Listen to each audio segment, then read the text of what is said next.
So hello বন্ধুরা, আজকে সকালে 100 টাকা নিয়ে গেছিলাম বাজার নারকেল কিনতে, নারকেল লাড়ু করার জন্য। তো নারকেলটা এনে ভালো করে ফাটাচ্ছিলাম নারকেলটা। তারপর দেখি নারকেলটা গোছায় পচা, আমার কেনাটাই বাদ হলো। তারপরে নারকেলটা বাদ দিয়ে মা বললো মাংস রান্না করবে, তার জন্য আলুগুলোকে ছিলে রাখতে। তাই আলু ছিলে আলুতে জল দিয়ে রাখলাম, আর ফ্রিজ থেকে একটা মাংসর প্যাকেট বার করে জলে ভিজিয়ে দিলাম।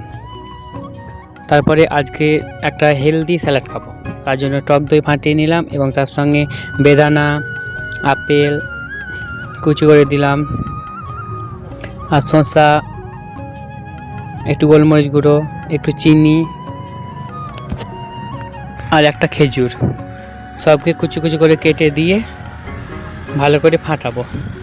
তারপরে মনে পড়লে একটা আম দিলে আরও ভালো লাগে, তার জন্য একটা পাকা আম কেটে দিলাম। তারপরে অনেকক্ষণ ধরে ফাটালাম, ভালো করে মেখে তারপরে খেয়ে নিলাম।